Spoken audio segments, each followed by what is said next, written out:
1절과 2절을 제가 읽을 테니 3절부터 5절은 우리 다 함께 읽어보도록 하겠습니다. 1절부터입니다. 오라 너희 모든 목마른 자들아 물로 나아오라. 돈 없는 자도 오라. 너희는 와서 사 먹되 돈 없이 값 없이 와서 포도주와 젖을 사라. 너희가 어찌하여 양식이 아닌 것을 위하여 은을 달아주며 배부르게 하지 못할 것을 위하여 수고하느냐. 내게 듣고 들을지어다. 그리하면 너희가 좋은 것을 먹을 것이며 너희 자신들이 기름진 것으로 즐거움을 얻으리라. 다 함께 읽겠습니다. 너희는 귀를 기울이고 내게로 나아와 들으라. 그리하면 너희의 영혼이 살리라. 내가 너희를 위하여 영원한 언약을 맺으리니 곧 다윗에게 허락한 확실한 은혜이니라. 보라, 내가 그를 만민에게 증인으로 세웠고 만민의 인도자와 명령자로 삼았나니 보라, 내가 알지 못하는 나라를 내가 부를 것이며 너를 알지 못하는 나라가 내게로 달려올 것은 여호와 내 하나님 곧 이스라엘의 거룩하신 이로 말미암음이니라. 이는 그가 너를 영화롭게 하였느니라. 아멘. 기도하겠습니다. 하나님 아버지 감사합니다. 이제 주님의 말씀을 들으려고 합니다. 저희들에게 말씀하여 주셔서 우리가 하나님의 말씀에서 떨어지지 않도록 도와주시옵소서. 우리가 얼마나 연약한 사람들인지는 하나님께서 누구보다 더 잘 알고 계십니다. 말씀을 들으려 해도 들리지 않는 것이 저희들이고 말씀대로 살아보려고 해도 살 수 없는 것이 저희들입니다. 그렇지만 오늘도 포기하지 않고 주님의 은혜 앞에 서게 됩니다. 이렇게 불러주셨으니 여기 모인 저희들에게 하나님 그냥 저희를 돌려보내지 마시고 하나님의 말씀을 들을 수 있는 귀가 되게 하시고 그 말씀을 깨달을 수 있는 지성이 되게 하여 주시고 그 말씀에 감격하여 순종할 수 있는 우리의 마음이 되게 해주셔서 이렇게 말씀하시는 살아계신 하나님을 깊이 만나는 이 시간이 되게 하여 주시옵소서. 그래서 하나님 만난 것이 가장 기쁨이고 가장 행복함이고 그 하나님으로 인하여 우리들이 하루하루를 살아갈 수 있는 저희들 되게 해주시고 하나님의 영광을 위해서 우리를 올려드릴 수 있는 그 인간의 본분의 삶을 다할 수 있도록 도와주시옵소서. 감사합니다. 예수님의 이름으로 기도합니다. 아멘. 하나님이 돈 없는 자, 목마른 자를 부르시는 이유는 결국 그들을 살리고자 하심입니다. 돈 없는 자와 목마른 자는 비회심자, 즉 예수를 아직 믿지 않는 사람일 수도 있고요. 또 회심은 했지만 영적인 침체에 빠져 있는 신자일 수도 있습니다. 그런데 우리는 그 둘 사이에 끼어 있는 사람도 있을 수 있어요. 내가 회심한 것 같은데, 즉 내가 거듭나서 내 죄를 회개하고 예수를 믿겠다고 고백한 것 같은데, 그런데 또 돌아보면 나는 아닌 것 같고, 또 어떨 때는 정말 하나님을 내가 사랑하면서 사는 것 같은데 어떨 때는 하나님 없이 사는 것 같고, 이 둘 사이에 이렇게 끼어 있는 사람들이 있죠. 이런 고민을 하게 되는 것은 둘 중에 하나입니다. 하나는 정말로 회심을 안 한 거예요. 예수를 믿고 있지 않기 때문에 비록 교회를 나오고 내가 기독교 신앙을 갖겠다고 결심은 했지만 아직 내 영혼이 거듭나지 못해서 하나님이 말씀하시는 그대로를 믿지 못하고 예수님을 나의 구주로 믿지 못하고 그냥 종교 생활을 하고 있을 뿐이죠. 그러다 보니까 회심했을 때 하나님의 자녀가 됐을 때 누리게 되는 특권은 누리지를 못하면서 여전히 세상에서 힘겹게 살아가고 있는 거예요. 그럴 수가 있는 것이고, 또 하나는 회심은 했습니다. 정말 성령께서 그 사람의 영혼을 거듭나게 하셔서 나의 죄를 깨닫게 하시고 예수 그리스도가 나의 죄를 위해 죽으시고 부활하셨다는 것을 확실히 믿어요. 그리고 그렇게 고백을 했어요. 그런데 실제적인 삶에 있어서 성화의 삶을 살아가는 것에서 실패하다 보니까 마치 불신자와 같은 삶을 사는 겁니다. 그러니까 원리적으로 보면 거듭나서 하나님의 자녀가 되었지만 이거는 변함없는 또 사실이지만, 그런데 내가 실제의 삶에서는 하나님의 자녀가 누릴 수 있는 특권은 하나도 누리지 못하면서 사는 그 불신자와 같은 삶을 살고 있기 때문에 그런 거예요. 그러면 하나님께서는 아직 회심하지 못한 사람이거나 또 회심을 했거나 회심을 했는데 지금 영혼이 미끄러져 있어서 하나님 앞에 제대로 나오지 못하고 있는 영혼이거나 지금 하나님께서 이들을 바라보시면서 갖고 계신 하나님의 마음은 이들이 자신의 영혼이 처한 현실을 빨리 깨닫고 주님 앞에 돌아오라라고 하는 것이 하나님의 마음이에요. 그래서 비회심자라고 한다면 이들에게 필요한 것이 무엇이겠습니까? 예수 그리스도가 당신을 위해 죽으시고 부활하셨습니다라고 하는 이 복음의 메시지가 계속적으로 선포되어야 하겠죠. 그런데 비회심자들이 아직 예수를 믿지 않는 사람들이 하나님께서 당신을 사랑하십니다. 예수님이 당신을 위해 죽으셨습니다. 그런 말을 전해줄 때 이걸 믿을 수가 있겠어요? 이걸 받아들일 수 있겠습니까? 우리는 뭐 처음부터 그거를 그렇게 받아들였나요? 생각해보면 참 이상한 이야기잖아요. 누가 날 위해 죽어달라고 했나? 근데 왜 날 위해 죽었다고 저렇게 또 생색을 내시지? 근데 또 더 이상한 얘기는 죽었는데 또 부활을 하셨대요. 다시 살아나셨대요. 아니 죽었다가 어떻게 살아날 수 있지? 그런 일이 있을 수 있나? 아 저거 다 허무맹랑한 얘기다. 황당한 얘기다. 저거 믿는 사람들은 이상한 사람들이다. 이런 생각을 하는 것이 보통의 사람들이 갖게 되는 생각이지만 그래도 그 복음의 메시지를 계속적으로 전하고 하나님이 그 사람의 영혼을 거듭나게 하시면 그는 돌아오게 되죠. 결국은 그 사람의 영혼이 거듭날 때 하나님은 무엇을 통해서 그를 거듭나게 하시냐면 하나님의 말씀으로 거듭나게 하시니까 말씀이 없이 거듭날 수가 없죠. 그 말씀을 계속 전하고 복음을 계속 전해야 되죠. 회심자라고 한다면 어떻습니까? 내가 예수를 믿었습니다. 그런데 내 영혼이 미끄러져 있어요. 침체에 빠졌어요. 그래서 하나님을 찾는 일에 기쁨이 없어요. 침체에 빠진 사람들의 특징은 하나님과 관련된 것이 다 싫어요.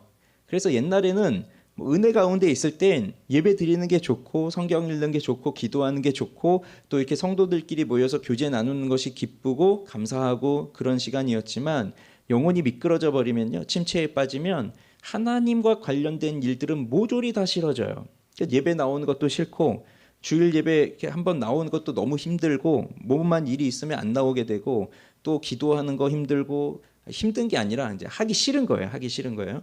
기도하기도 싫고 성경 읽기도 싫고 또 이렇게 교회에서 만나서 하는 얘기가 뭐예요? 교회에서 성도들끼리 만나서 뭐 얘기합니까? 또 하나님 얘기하잖아요. 또 만나서까지 하나님 얘기를 하니까 싫은 거예요. 이 영적인 침체에 빠진 사람들이에요. 그럼 이 사람들에게 뭐가 필요하겠어요? 이 사람들에게도 복음의 메시지가 필요한 거예요.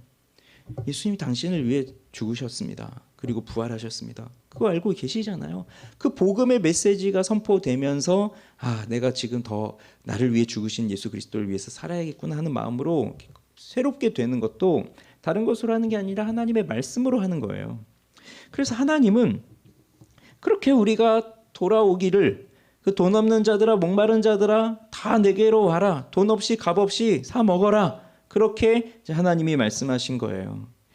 그러면 우리가 몸은 살아있지만 영혼은 죽은 것과 같이 그렇게 살아가는 것은 우리의 영혼이 붙들어야 할 하나님의 말씀을 우리 영혼이 내던져 버렸기 때문이라고 지난주에 말씀을 드렸어요. 기억나십니까? 우리가 붙들고 있어야 할 하나님의 말씀을 내 영혼이 그걸 내던져 버렸어요. 그냥 버려버렸어요. 그러니까 내 영혼은 침체에 빠지고 살아있으나 살지 못한 것처럼 살아가게 되는 겁니다. 그래서 무엇이 필요합니까? 그 말씀을 꽉 붙잡는 게 필요한 거죠. 내 영혼이 말씀을 붙잡아야 돼요. 그래서 말씀을 또 듣고 지난주에도 말씀 듣고 그렇게 하시면서 어떤 분들은 은혜를 받고 또 도전을 받고 그러면서 결단하시고 돌아가셨을 겁니다. 그래 내가 하나님의 말씀을 붙들어서 그 말씀을 깨닫고 말씀의 영향을 받고 그 말씀대로 순종하기 위해서 끊임없이 적용하도록 애를 쓰자 그렇게 결심하고 돌아갔을지도 모르겠지만 그런데 이 결심이 그냥 쭉 가느냐? 보통 우리의 삶은 그렇지 않아요. 하루 지나면 내가 어제 무슨 생각을 했는지 특히 이 하나님과 관련된 일들은 너무 쉽게 잊어버려요. 아침에 일어났습니다. 월요일이 됐습니다. 회사 출근해야 됩니다. 학교를 가야 됩니다. 또 중간고사 다가오고 있습니다. 지금 아이들을 또 밥을 챙겨줘야 됩니다. 근데 아이가 또 좀 아프네요. 뭐 여러 가지 일들이 반복적으로 겹쳐지면서 일어나면서 언제 이렇게 여유 있게 앉아서 성경책 보고 커피 한 잔 놓고 이렇게 천천히 느긋하게 그렇게 묵상을 하고 그럴 만한 여유가 우리 삶에 어디 있으세요? 없지 않습니까? 그래도 그런 거 해보고 싶잖아요. 그렇게 해보고 싶은 건 그나마 내가 좀 시간이 있을 텐데 우리 평소에 삶은 그런 시간 없잖아요. 출근하고 일하고 퇴근하고 돌아오면 집안일 해야 되고 뭐 쉴 틈이 없어요. 그런 틈 속에서 또 이제 시간 지나면 내 몸도 피곤한데 또 보지 못한 여러 가지 또 매체들이 있으니까 그것도 봐야 되고 하니까 커피 한 잔 놓고 잔잔한 음악 틀어놓고 성경책 딱 펼쳐놓고 매일 성경책 펼쳐놓고 펜 들고 생각하고 메모하고 이런 거는 정말 진짜 시간 많은 사람들이나 하는 일이다 그렇게 생각할 수밖에 없잖아요. 그렇지 않습니까? 그래서 나도 진리를 붙들고 살고 싶어요. 하나님 말씀 붙들고 살고 싶어요. 그렇게 살고 싶은데 이게 내 마음대로 안 되는 거예요. 환경도 나를 도와주지 않고 내 마음도 그냥 또 흐지부지 돼버리고 그런 현실의 벽 앞에서 이거는 뒷전이 돼버리고 그렇게 하면서 하나님 앞에 나아가지를 못하게 되고 그것이 반복이 되기 시작하면 나는 아닌가 보다 이런 생각이 이제 드는 거예요.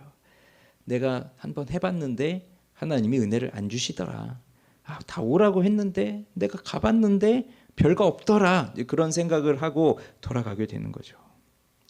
사실 우리가 교회를 그래도 한 10년 이상 다녔다고 한다면 또 교회에서 하라는 거 다 해보지 않았어요?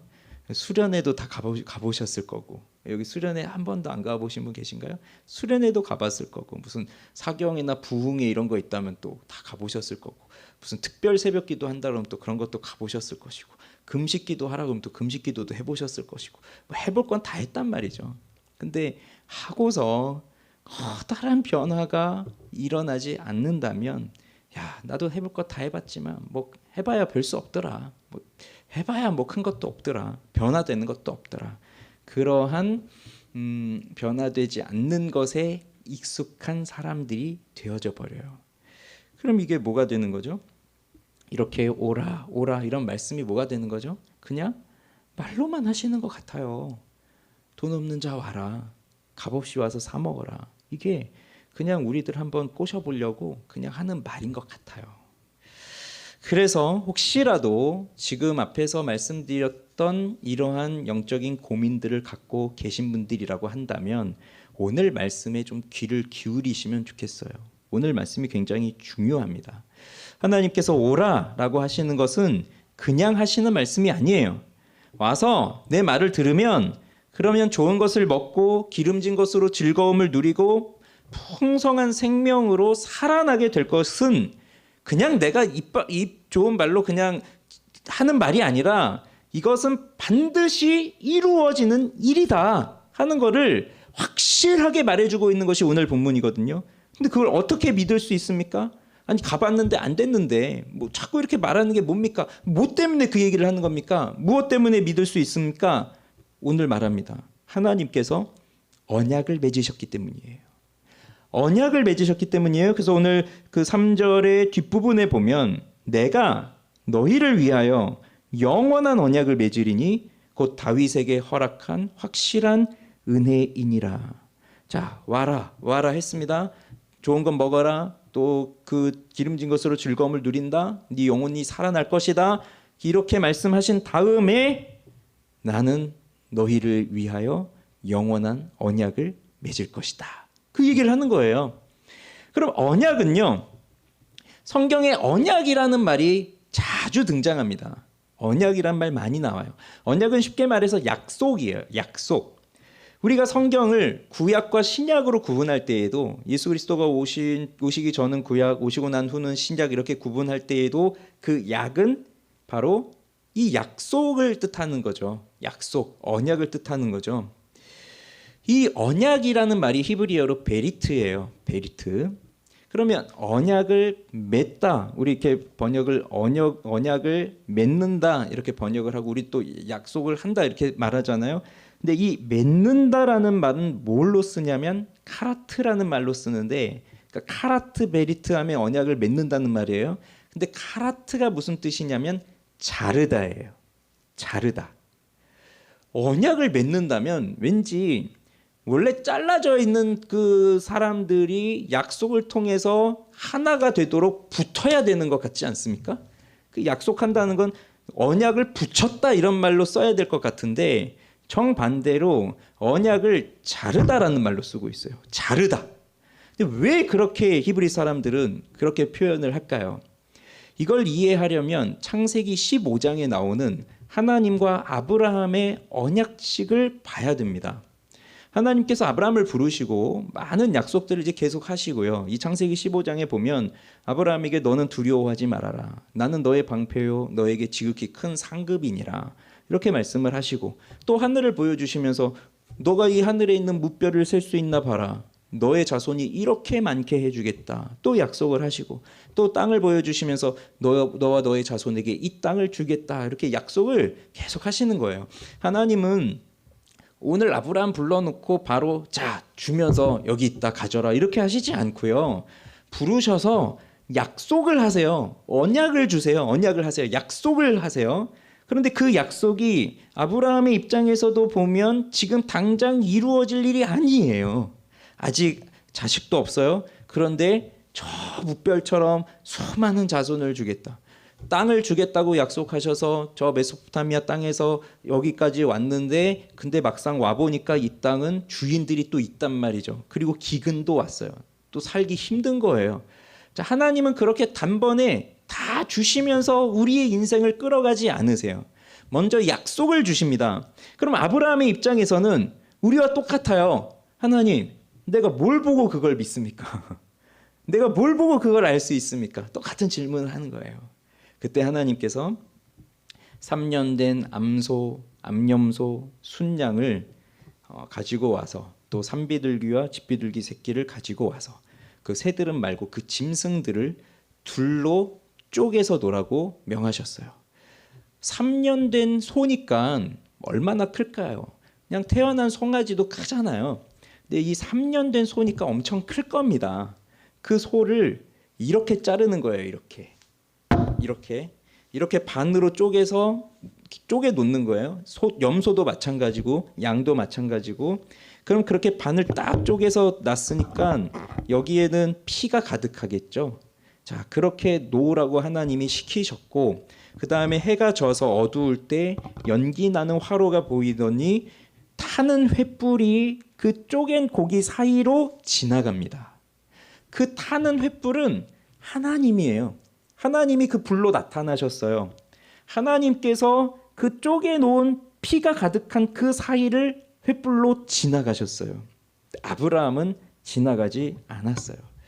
그럼 이 언약에 대해서 고대 근동에서 이루어졌던 언약의 풍습에 대해서 이제 한번 들어보셨던 분들은 이게 무엇을 말하고 있다 하는 것을 아시겠지만 또 그렇지 못하신 분들은 왜 그렇게 짐승들을 쪼개놓고 그 피 사이로 그 하나님이 불이 되셔서 지나가셨을까? 이제 그 의미를 이제 질문을 하실 텐데 고대 근동에서 이루어졌던 언약식은 이런 식으로 이루어졌어요.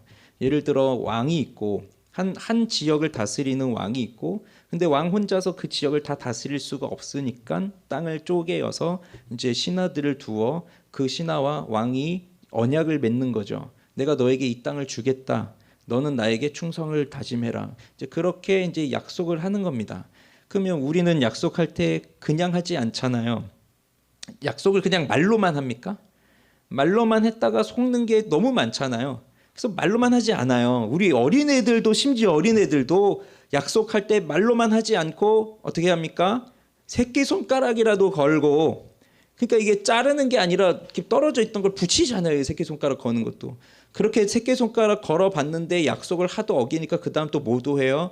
이제 이 검지손가락 펴서 여기 사인도 하고 그랬는데도 사기를 당하니까 이제 또 복사도 이렇게 하고 뭐 이런 걸 애들도 한단 말이죠. 그 우리는 근데 이제 어른이 돼서 집을 이제 사야 되겠는데 집주인하고 부동산에 앉아가지고 자 내가 이 집을 계약하겠습니다. 우리 새끼손가락 걸고 약속하죠. 그런 사람들이 어디 있습니까? 계약서를 써서 그 두 장의 계약서를 써서 도장을 찍고 그 두 장의 도장을 딱 찍고 그거를 그 서로 한 장씩 갖는 게 그게 계약이잖아요. 계약서잖아요. 이걸 그 고대 근동 사회에서는 어떻게 했었냐면 계약서를 씁니다. 그래서 어떠한 내용이라고 하는 그 형식이 있어요. 그거를 쓰고 그걸 3장을 써요. 그래서 한 장은 신에게, 한 장은 나, 한 장은 그 약속하는 상대방, 이렇게 3장을 하는 거예요. 그래서 한 장은 신에게 드리고 한 장은 내가 갖고 한 장은 저 사람이 갖는데 증인들이 또 있는 거죠. 그거를. 그러면 이거를 어떻게 도장을 찍냐면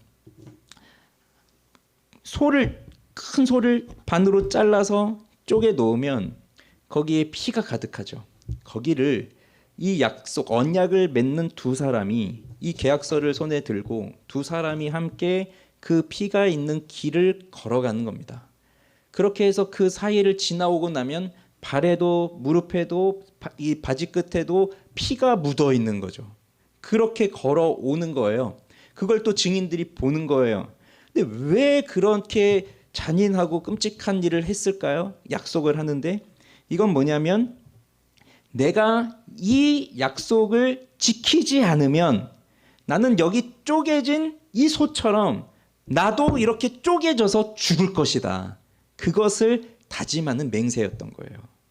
그래서 언약을 자른다라고 표현했던 것은 그 짐승을 반으로 잘라가지고 놓고 이 언약을 하는 이 당사자들이 이것을 지키지 못하면 이것처럼 잘라져서 죽을 것이다라는 것을 말하는 겁니다. 그래서 언약을 잘랐다는 건 굉장히 심오한 의미가 있는 거예요. 이건 목숨, 즉 삶과 죽음을 담보로 걸고 하는 언약이라고 하는 거예요. 그러니까 반드시 지키겠다는 거죠. 내 목숨을 걸고 지키겠다고 하는 합니다. 그러니까 도장 하나 찍고 그냥 끝하고 이게 아닌 거예요. 이거 어기면 나는 이것처럼 죽겠다. 그걸 다짐하는 거예요. 그걸 모든 사람들이 증인으로 보고 있고 심지어 신 앞에 그걸 하고 있는 겁니다. 하나님께서 그 당시에 사람들이 하고 있는 그 약속, 언약의 형태를 따라서 아브라함과 그 일을 하신 거예요. 사실 하나님의 입장에서 보면 하나님은 언약을 어기실 분이 아닙니다.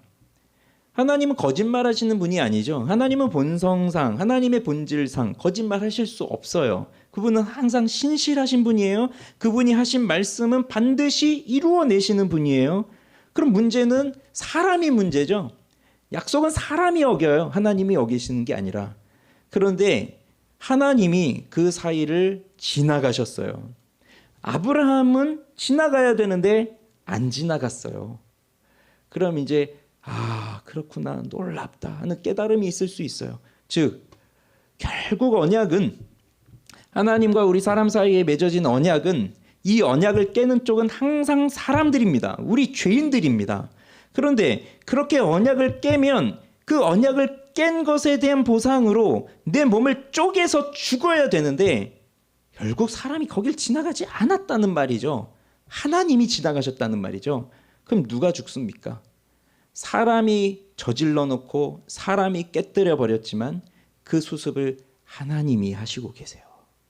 그래서 이게 나중에 더 크게 연결되면 예수 그리스도의 십자가의 죽음이 결국 이렇게 하나님께서 그 약속을, 그 언약을 이루어 가시는 일이었구나. 우리 인간들을 향해서 그렇게 또 가는 겁니다. 그게 언약이에요. 그러니까 언약은 굉장히 중요한 거죠. 사람과 사람 사이의 언약도 중요하지만 하나님과 맺은 언약, 즉 하나님께서 맺으신 언약은 너무나도 중요하다는 거죠. 그런데 여기 보면 내가 너희를 위하여 영원한 언약을 맺을 것인데 곧 다윗에게 허락한 확실한 은혜이니라 라고 부연 설명하고 있습니다.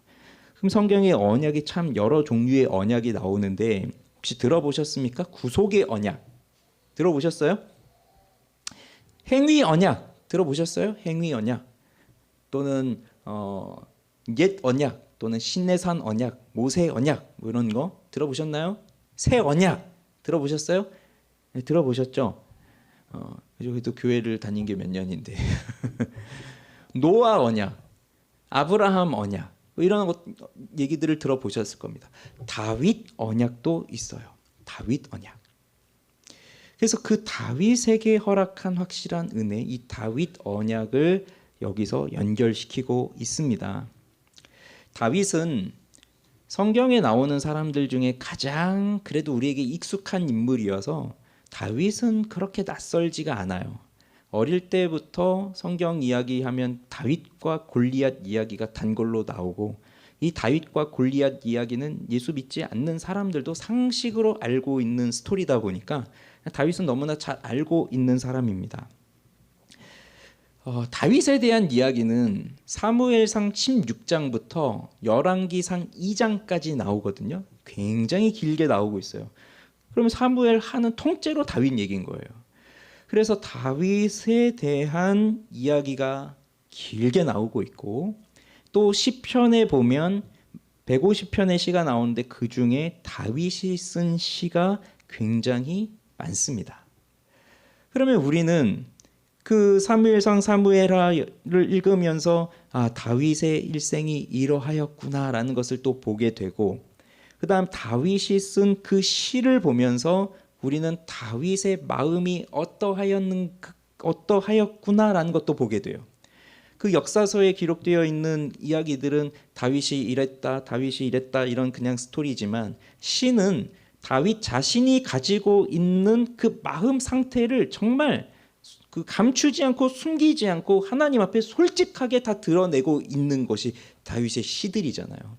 저는 어떨 때는 그 다윗의 시를 읽고 있다 보면 그분께는 죄송하지만 이분은 우울증이었나 보다 이런 생각이 들 정도로 굉장히 그 자신의 내면 속에 있는 그 아픔들을 너무 표현을 하는 거예요. 이게 그냥 단순히 힘들다 여기서 나오는 말이 아닌 거예요. 그 내면 속에서 깊은 고통이 있고 거기서 헤어나올 수 없는 그 고통이 있어서 마치 진짜 우리들이 보는 우울증 환자처럼 그런 깊은 낙심에 빠져서 헤어나올 수 없는 그러한 내적 상태까지도 하나님 앞에 고백하고 있으면서, 근데 거기서 그냥 그 내적 상태에 그런 눌려있는 내적 상태에서 머물러 있다면 우리가 은혜 받을 것이 없지만, 근데 다윗의 시는 그렇게 시작했다가 바뀌어요. 하나님을 찬송하고 하나님의 구원을 찬송하고, 그런 걸 보면서 우리는 또 은혜를 받죠. 다윗이요, 성경에 나오는 다윗의 스토리가 항상 좋은 얘기만 있는 거 아니에요. 다윗은 밧세바를 빼앗았죠. 그거 하기 위해서 그 안에 우리아를 또 죽이죠. 그런 걸 보면은 우리도 하지 않았던 일, 심지어 지금 세상에서도 이렇게 악하다는 세상에서도 그렇게 남의 아내를 뺏기 위해서 그 남편을 갖다 죽이고 그 아내를 빼앗아 오고 이런 일은 지금도 우리가 윤리적으로 받아들일 수 없는 그런 부도덕한 행위인데, 심지어 성경에서 가장 하나님을 사랑한다고 하는 그 사람이 그런 일을 저지르고 있었다는 것이고, 얼마든지 성경에서 그걸 숨기려면 숨길 수도 있지만 그거 숨기지 않았어요. 그리고 다윗도 그것에 대한 회개하는 시를 썼단 말이죠. 우린 그걸 보면서 그렇게 나도 그 다윗의 시를 읽으면서 기도하고 고백하고 회개하고 찬양하고 그럽니다. 그러면서 우리 마음에 나도 다윗처럼 살고 싶구나 하는 생각이 들어요. 다윗처럼 고생하고 그게 아니라 그 고생에서도 그 고난 속에서도 하나님 한 분만을 바라보는 신앙, 그렇게 죄를 범하였어도 하나님 앞에 회개하며 돌아오는 신앙, 그래서 여호와는 나의 목자시니 내게 부족함이 없으리로다라고 고백하는 그 신앙을 갖고 싶은 게 그래도 우리 예수 믿는 사람들의 마음 아닙니까? 그런데요, 성경은요 다윗을 강조하고 있지만 그 다윗을 강조하고 있는 그 포인트가 뭐냐면 다윗이 왕이었다는 사실이에요. 그래서 사무엘상 16장 다윗이 등장하는데 그게 언제냐면 사무엘이 사울을 이어 왕을 세울, 그 하나님이 명하셔서 사울을 이을 왕을 세우기 위해서 기름 부으러 이새의 집으로 갔을 때, 그때 이새의 아들들이 쭈루룩 나오는데 다 아니다. 근데 누가 있습니까? 우리 막내 아들이 있다. 저기 들에서 양치고 있다. 심지어 그 아버지의 마음속에도 없는 그 막내 아들, 그 아들이 왔을 때 하나님의 마음에 딱 들었고 그 기름 부으면서 그가 이 성경에 등장하기 시작합니다. 그렇게 등장 자체가 기름 부음으로 시작하는데요. 기름 부음은 왕 제사장 선지자에게 붓는 것이니까 이미 등장부터가 이 사람은 왕인 거예요. 근데 성경이 관심을 두고 있는 건 그 다윗이 그 이스라엘의 왕이 되는데 그만큼 중요한 사람이라고 한다면 그럼 우리 보통 역사책에는 그 사람이 어떤 가문에서 태어나서 어떻게 출생하고 그 출생해서 어린 시절은 어떻게 보내고 그걸 또 상당히 길게 중요하게 서술을 하잖아요. 그만큼 이 사람이 뛰어나게 살았던 사람이다라는 걸 또 부각시키고 있잖아요. 그러나 다윗은 그런 스토리는 하나도 나오지 않습니다. 성경에서는. 다윗의 아버지가 누구인지 그냥 이새라는 걸 알 뿐이고, 그리고 더 가면은 보아스와 룻의 그 가족을 통해서 이렇게 다윗이 나온다는 그 정도만 알 뿐이지 이 사람들이 도대체 뭘 하는 사람이었는지 그거 나오지 않아요. 그러니까 중요한 건, 성경이 정말 말하고 싶은 건 다윗이 왕이다, 다윗이 왕이었다, 그걸 말하고 싶은 거예요. 그래서 이 다윗 언약이라고 하는 것은 한마디로 말하면 이겁니다. 하나님이 다윗에게 하신 약속인데, 다윗의 의로운 아들이 하나님의 이름을 위해서 집을 지으면 하나님이 그에게 영원한 왕국을 주신다 하는 게 다윗 언약이에요. 그러면 이걸 잠깐만 좀 더 설명을 해드려 볼게요. 이 다윗, 하나님이 이 약속을 주시는 게 사무엘하 7장에 나오는데, 다윗은 이스라엘의 왕이 되고 나서 제일 먼저 한 게 뭐냐면 하나님의 법궤를 예루살렘으로 가지고 온 거예요. 그만큼 다윗은 하나님을 사랑하는 마음이 컸던 사람입니다. 자, 그렇게 하면서 왕권을 강화시키고 전쟁을 통해서 빼앗겼던 땅을 되찾고, 또 하나님이 그 가나안 땅을 다 정복하라고 했던 그 땅들을 하나씩 정복해 가면서 이스라엘이라고 하는 나라가 이제 하나님의 보호하심 속에서 아주 평안한 때를, 부강한 때를 그렇게 지나가고 있던 때였어요. 그리고 다윗은 이제 아주 멋진 왕궁을 짓고 그 왕궁에서 생활을 하고 있던 때였습니다. 그런데 그날 이제 어느 날 창밖을 내려다보니 자신은 이렇게 백향목으로 지은 아주 훌륭한 왕궁에서 살고 있는데 하나님께서는 저기 초라한 장막 속에 계신 거예요. 그 하나님의 궤가 성막이라고 하니까 거창해 보이지만 사실 그게 천막이잖아요. 천막, 텐트 속에 계신단 말이죠. 그 온갖 바람과 먼지와 그걸 다 맞은 그 천막 속에 계신 거예요. 그걸 보면서 너무 미안한 마음이 든 거예요. 나는 이렇게 좋은 집에서 살고 있는데 하나님은 어떻게 저렇게 장막 속에 계실 수 있을까? 그러니 그 착한 마음에서 이 다윗이 품은 건 하나님의 집을 지어드리고 싶다, 그 마음을 가진 거예요. 성전을 짓고 싶다. 그래서 나단 선지자를 불러서 이러한 마음을 이야기했더니 나단 선지자도 왕의 마음에 있는 대로 행하시옵소서 하고 돌아갔어요. 그런데 그날 밤에 하나님이 나단 선지자에게 나타나셔서 다윗이 마음에 품고 있는 그 일을 하지 못하도록 하십니다. 왜 그럴까요? 아니, 다윗이 하나님의 집을 짓겠습니다라고 하는 그 마음을 품었으면, 야 다윗아, 네가 이제야 그걸 깨달았구나. 내가 정말 오래 기다렸다. 수백 년을 기다렸다. 어떻게 모세 이후로 지금까지 아무도 그거를 생각 안 하던데 드디어 네가 그걸 생각하는구나. 잘해봐라. 내가 너에게 축복하겠다. 이렇게 할 것 같은데 하나님은 못하게 하세요. 다윗이 그 하나님의 집을 짓는 걸 못하게 하세요. 그러면서 오히려 이렇게 질문합니다.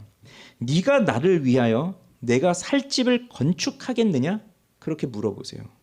그러니까 하나님은 여태까지 그 모세에게 성막을 만들라고 명하신 그때부터 지금까지 그 다윗이 이렇게 마음을 품을 때까지도 그 누구에게도 나를 위해 화려한 집을 지어라, 나를 위해 멋진 집을 지어라, 나를 위해 금으로 가득한 집을 지어라, 그런 것을 명령하신 적이 한 번도 없으시고, 하나님은 그 성막, 장막 속에 거하시면서 그 장막에 거하신다는 것은 그 이스라엘과 언제나 항상 함께 하고 계시다는 거예요.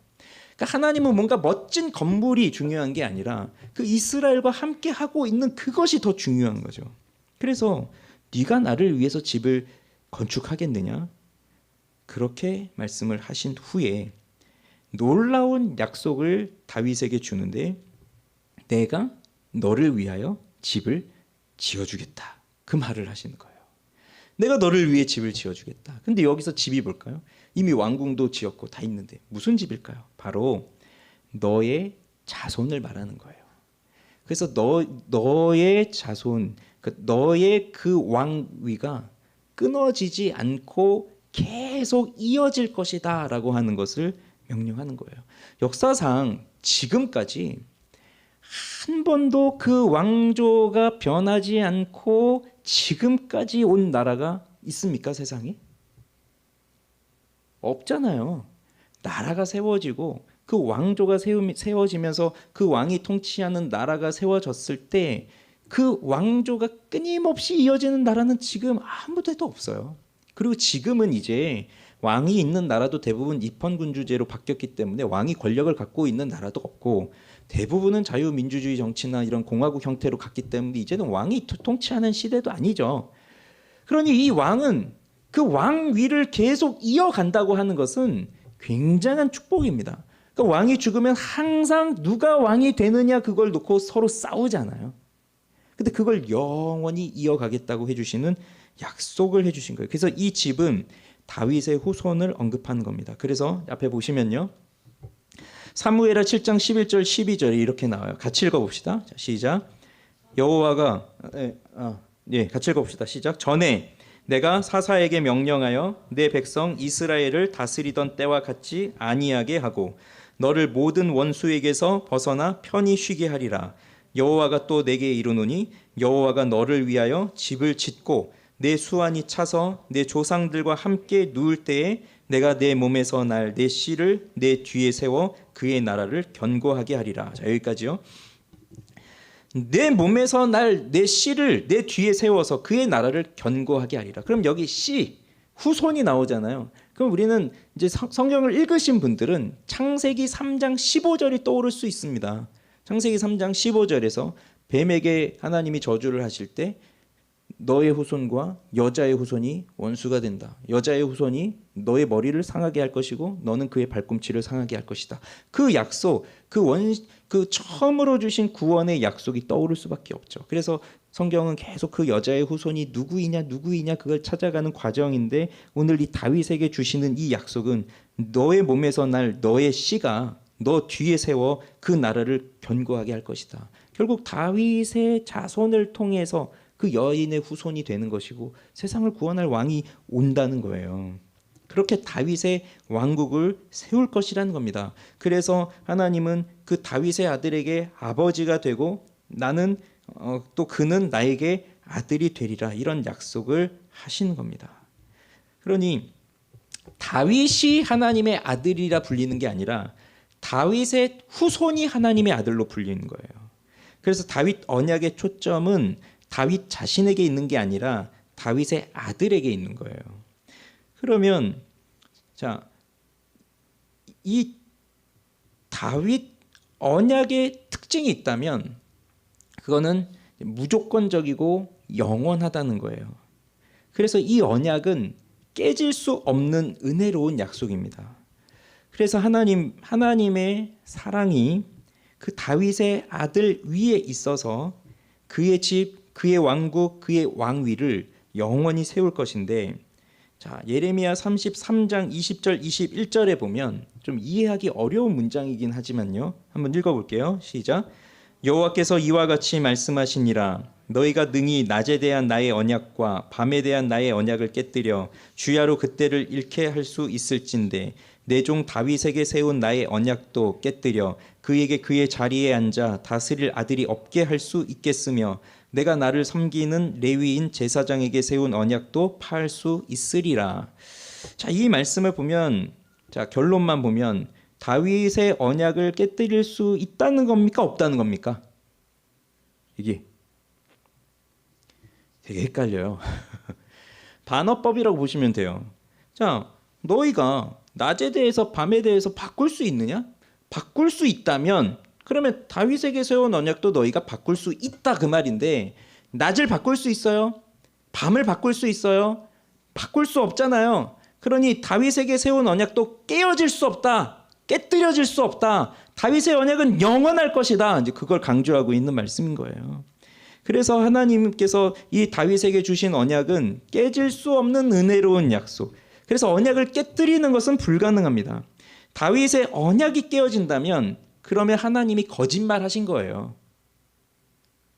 그런데 이 역사 속에서 하나님을 거짓말쟁이로 만들기 위해서 다양한 일들이 이 이스라엘 역사 속에서 일어납니다. 자, 다윗의 아들이라고 했잖아요.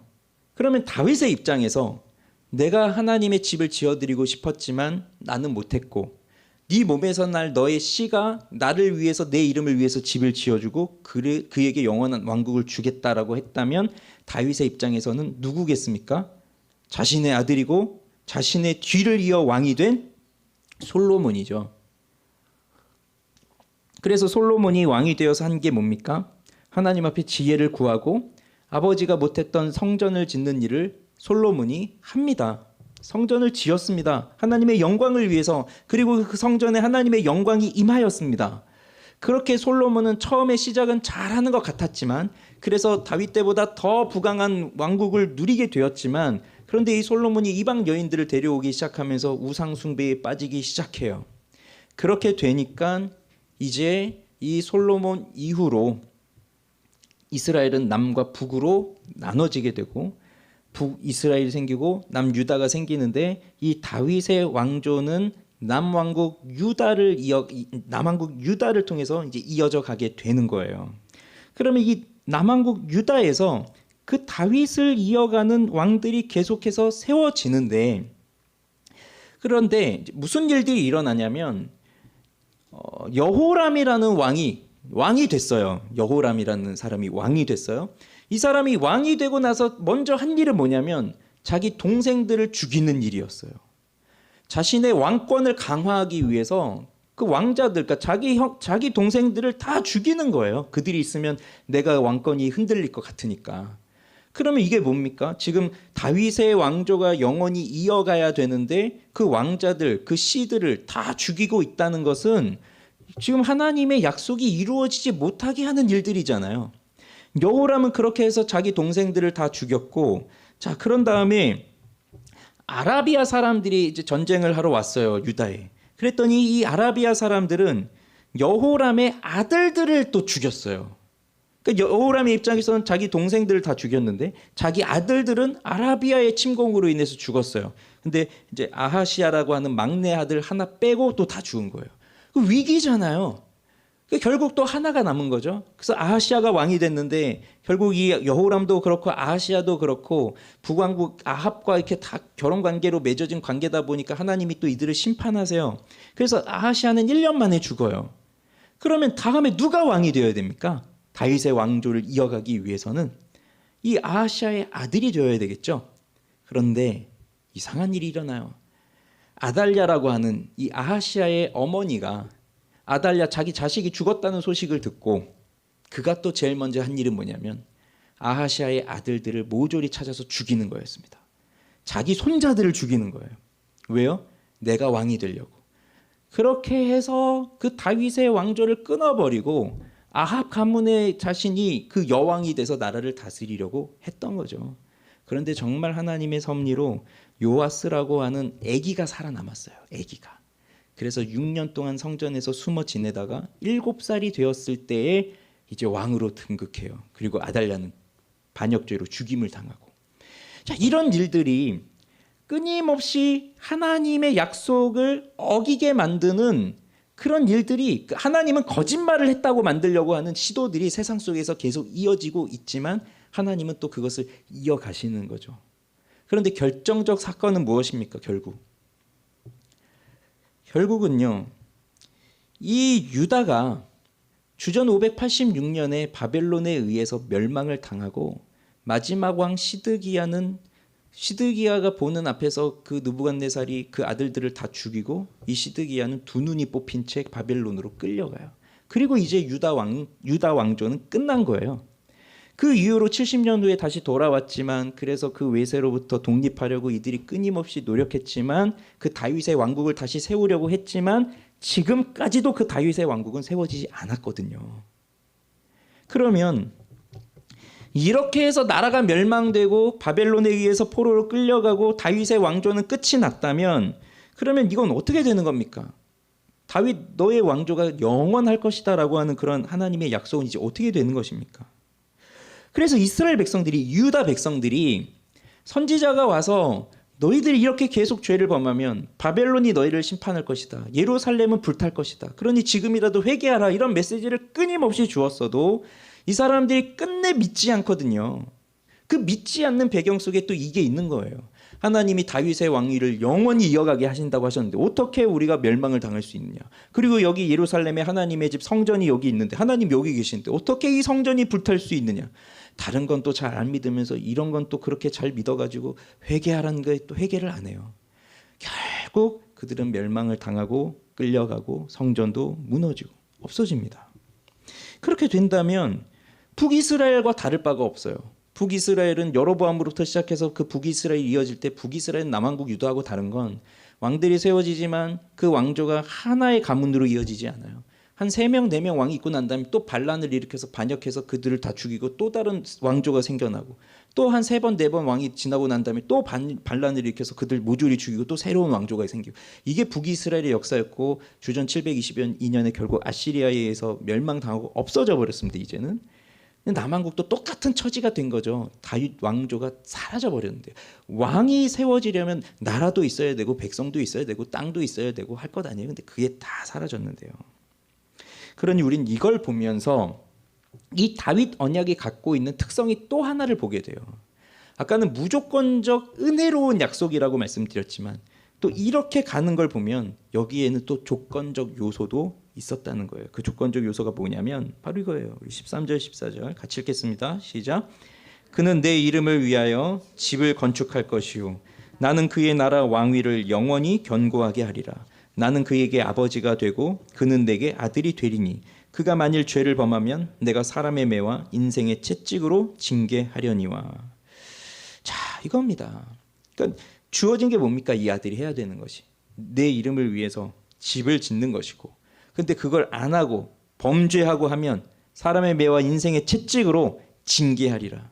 그래서 솔로몬 이후에 어쨌든 그렇게 나라가 분열되고 그 유다의 왕들 중에 다윗과 같이 정직한 길로 갔느냐 안 갔느냐 그걸 보면서 하나님의 징계를 받으면서 그 다윗의 왕 후손들 중에 어떤 왕은 반역에 의해서 죽임을 당하고 그런 일들이 반복되지만 그래도 결국 하나님은 그 다윗의 왕조는 계속해서 이어가 왔는데 그런데 결국 이방 나라에 의해서 멸망당하고 다시는 세워지지 않아요. 그들의 노력으로 왕조를 세우려고 하지만 되지 않아요. 그러면 다윗의 왕위는 영원할 것이다라고 하는 이 하나님의 약속은 실패로 끝난 것일까요? 실패일까요? 하나님은 거짓말쟁이가 되신 걸까요? 그렇지만 하나님의 언약은 결코 실패하지 않습니다. 결론부터 말씀드리면 이 언약은 곧 예수 그리스도를 통해서 성취되는 언약이에요. 그래서 다윗의 자손이라고 하는 것이 솔로몬이냐 누구냐 그것이 아니라 바로 예수 그리스도를 통해서 성취된다는 거였거든요. 그래서 마태복음이 뭐라고 시작합니까?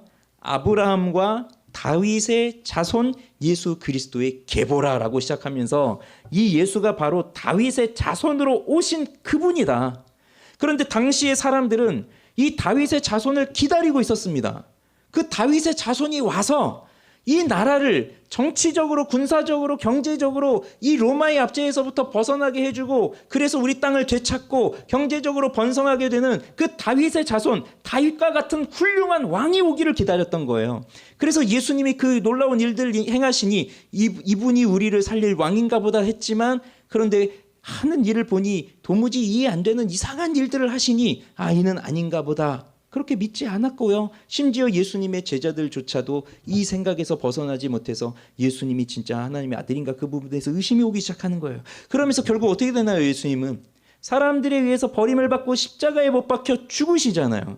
그럼 결정적으로 십자가에 달려 죽으셨으니 즉 이스라엘 사람들이 그토록 하나님이 저주받는 사람의 죽음은 나무에 달려 죽는 죽음인데 그 나무에 십자가에 달려 죽으시니까 결국 예수님은 하나님의 저주를 받아 죽는 사람이구나 생각할 수밖에 없는 거죠. 그런데 여러분 보십시오. 여기 지금 55장에 있는데 그 한 장 넘겨 54장 그 한 장 넘겨 53장에 무슨 내용 나오는지 아시죠? 고난받는 여호와의 종이 나온단 말이에요. 그래서 우리가 너무 잘 아는 그는 우리의 질고를 지고 우리의 슬픔을 당하였다.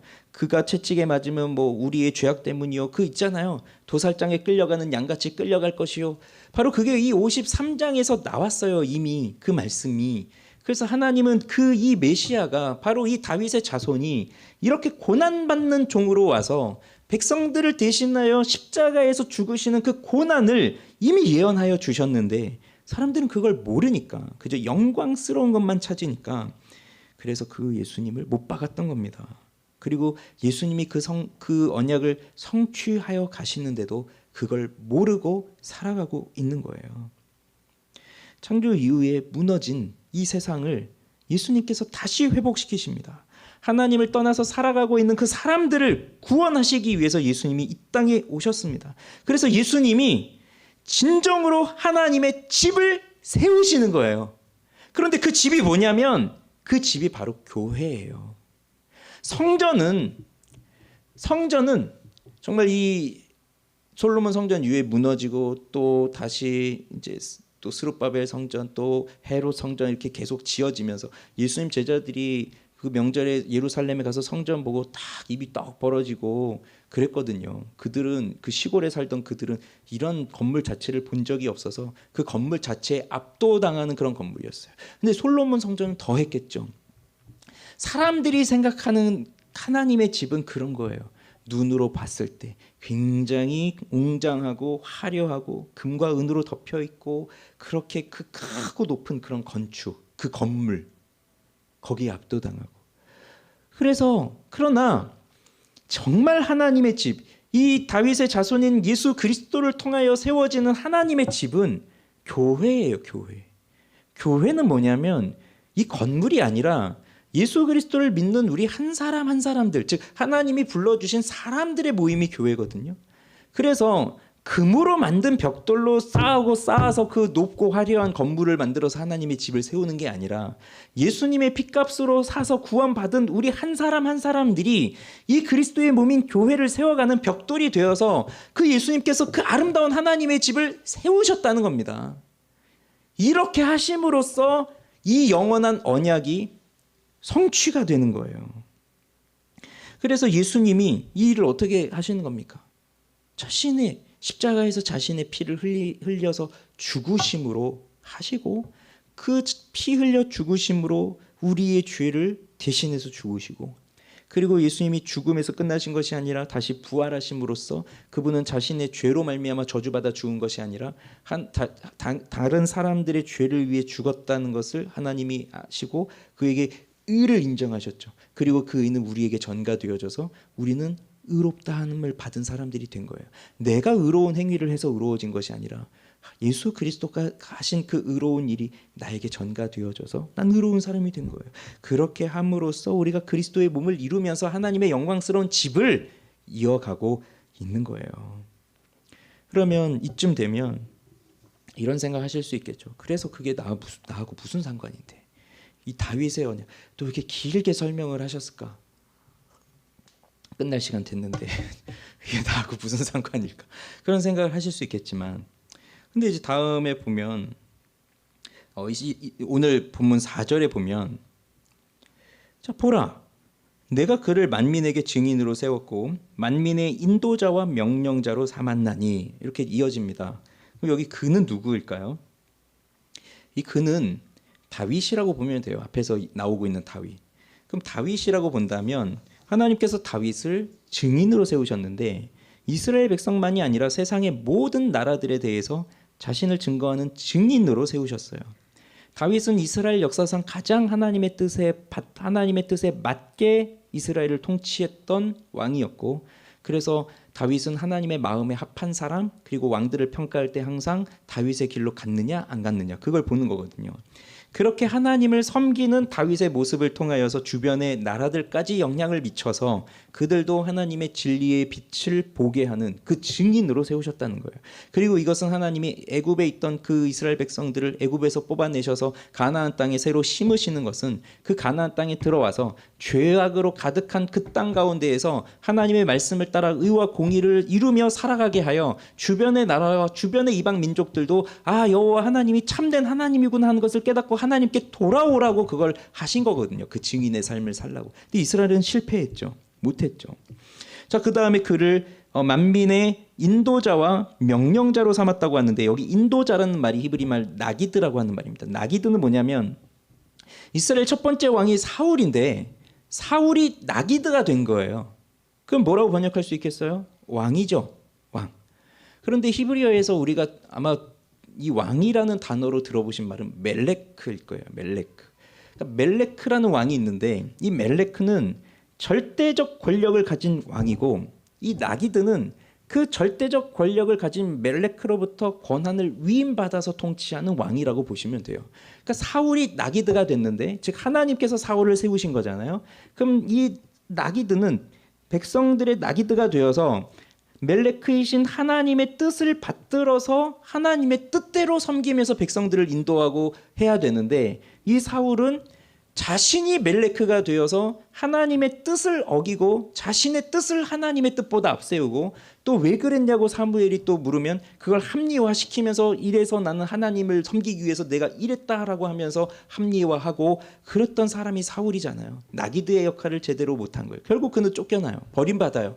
그런데 다윗이 이제 그 사울을 이어서 이 나기드가 되는 거예요.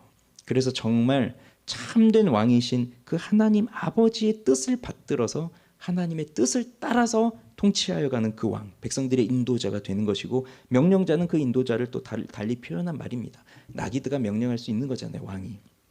근데 이 증인과 인도자와 명령자를 누구에게 세웠냐면 만민에게 세웠다고 하고 있어요. 그러니까 이스라엘 민족만이 아니라 만민에게, 많은 민족들에게 세웠다고 하고 있어요. 분명 다윗은 한계가 있습니다. 다윗이 예루살렘에서 왕이 되고 있다면 예루살렘 사람들은 다윗을 보면서 영향을 받겠지만, 그리고 다윗이 아무리 제 능력으로 그 옆에 있는 나라들에게 영향을 줘봐야 뭐 블레셋이나 그 밑에 있는 뭐 에돔이나 모압이나 뭐 이런 데에 영향을 주지 않았겠어요? 어떻게 전 세계적으로 다 영향을 줄 수 있겠습니까? 그러니까 다윗이 가지고 있는 한계도 분명히 있을 겁니다. 그런 점을 생각해 본다면 여기서 말하고 있는 이 증인과 인도자와 명령자도 궁극적으로는 누구를 말하겠습니까? 궁극적으로는 예수 그리스도죠. 그래서 이어지는 5절을 보면, 보라, 내가 알지 못하는 나라를 내가 부를 것이며 너를 알지 못하는 나라가 내게로 달려올 것은 여호와 내 하나님 곧 이스라엘의 거룩하신 이로 말미암음이니라.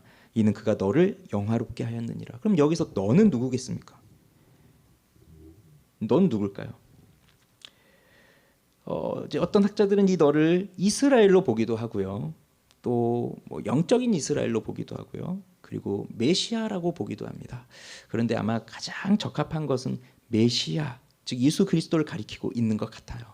그래서 너가 알지 못하는 나라를 너가 부를 것이다. 근데 자, 예수님이라면 예수님께서 알지 못하는 나라가 있을까요? 예수님은 창조하셨는데, 모든 것을 창조하셨는데 어떻게 예수님이 알지 못하는 나라가 있겠어요? 근데 이 표현은 하나님은 이스라엘을 택하셔서 이스라엘과 인격적 친밀한 관계를 갖고 계셨고, 주변의 민족들하고는 아직 그만한 관계는 갖고 있지 않으셨잖아요. 그리고 예수님도 유대인으로 오셨잖아요.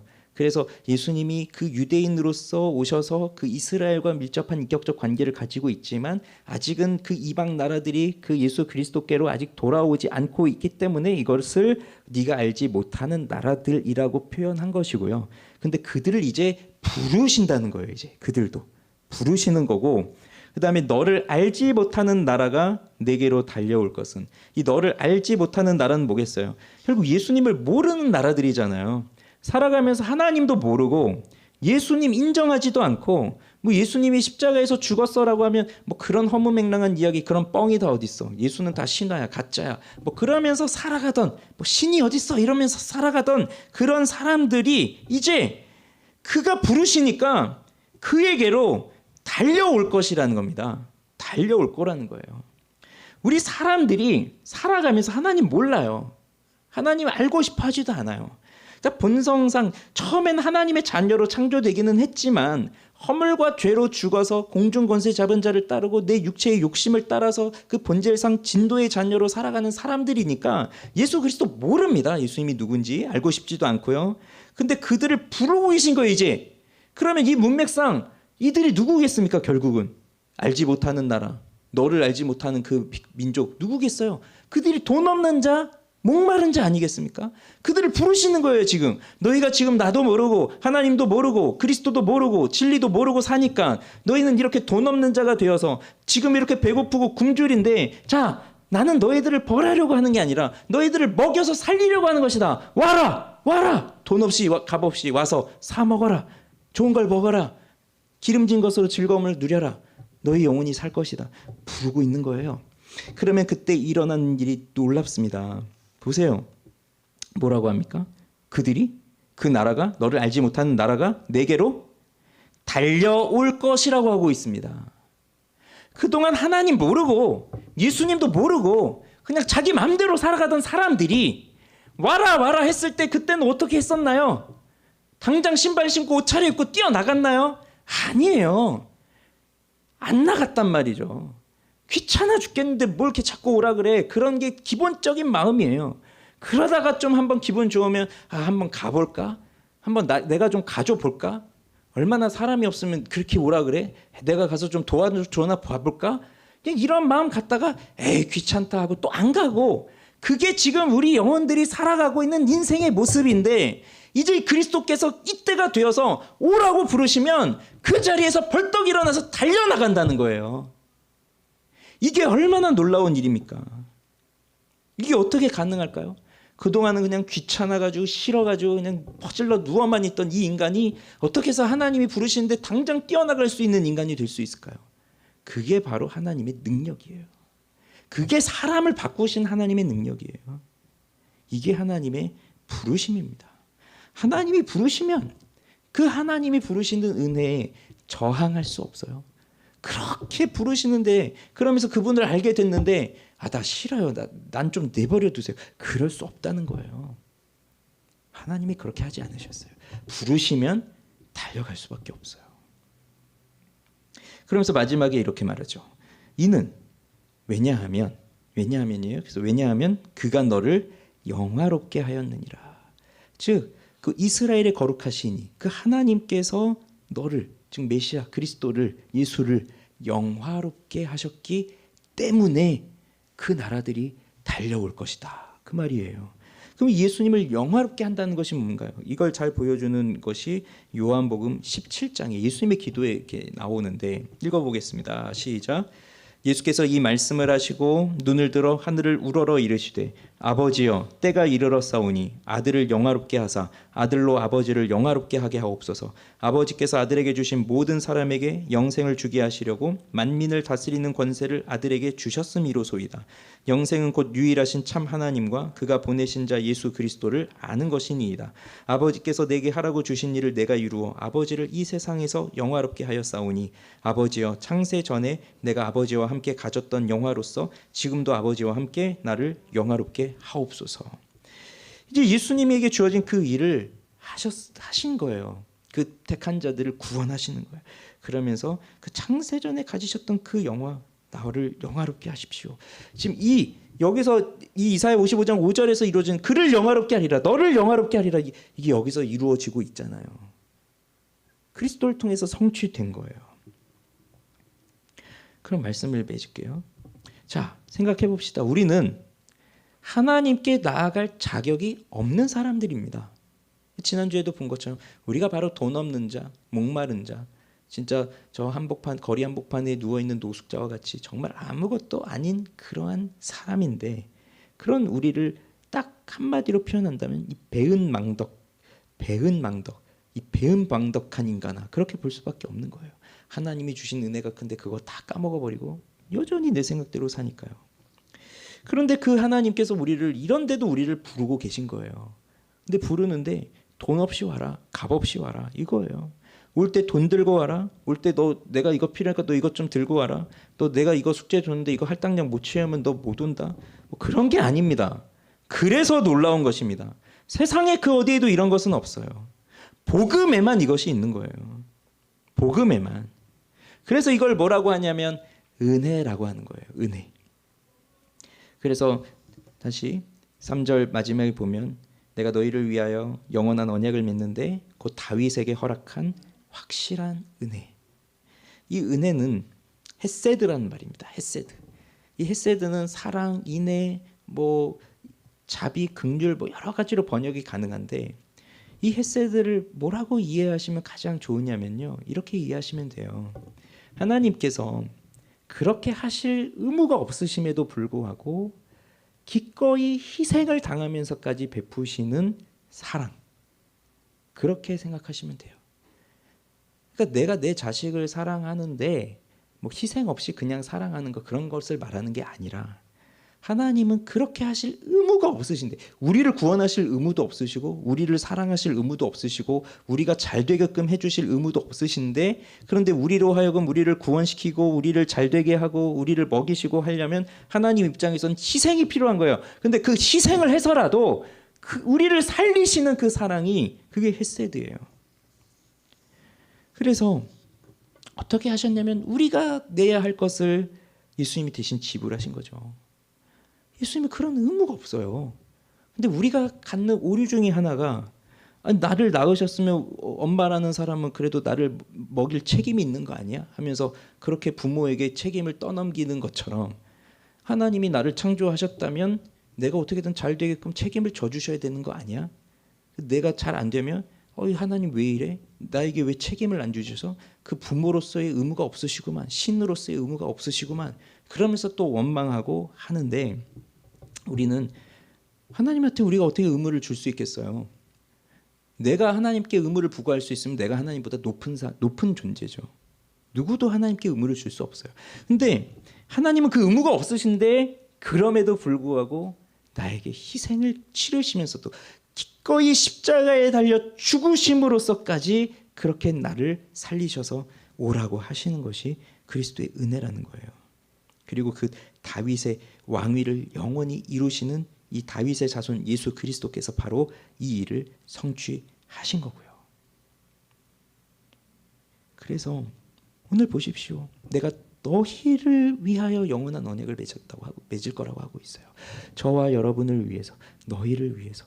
너희가 그렇게 사는 것 내가 너무 마음 아파서 못 보겠구나. 내가 너희를 위해서 이 일을 하겠다 하시는 겁니다. 그러니 이제 와서 먹으세요. 좋은 것을 먹으세요. 기름진 것으로 즐거워하세요. 그러면 영원히 살아갑니다. 나와 상관이 없는 것 같습니까? 아직도? 나는 안 될 것 같습니까? 이렇게 부르시지만 어차피 난 가도 안 될 것 같다. 그런 생각이 있으십니까? 그런 생각이 있다면 하나님의 능력을 제한하지 마십시오. 그런 생각하는 사람이 내가 하나님보다 더 높다는 생각을 하는 증거인 거예요. 하나님은 무엇이든 하실 수 있는 분이에요. 부자가 천국에 가는 것보다 부자가 천국에 가는 것이 낙타가 바늘귀에 들어가는 것보다 어렵다고 하셨잖아요. 그럼 누가 천국에 갈 수 있겠습니까? 누가? 예수님 말씀하시죠. 사람으로서는 못하지만 하나님은 하신다. 우리는 천국에 갈 수 있는 존재가 아니에요. 그런데 하나님이 하셨어요. 그걸 믿는 거죠. 그래서 오늘 이 확실한 은혜의 언약이라고 할 때 이 확실하다는 것이 믿을만하다는 말이에요. 믿는다. 저 어근으로 가면 아멘이 나오는 말이에요. 이게 확실하니. 하나님이 우리를 위해서 맺으신 언약이 바로 이렇게 확실한 은혜입니다. 취소될 수도 없고 포기될 수도 없고 중간에 끊어질 수도 없는 그 영원한 언약인 겁니다. 그러니 우리의 빛이요 우리의 소망이신 그리스도 예수께 나아오십시오. 좋은 것을 먹게 될 것입니다. 기도하겠습니다.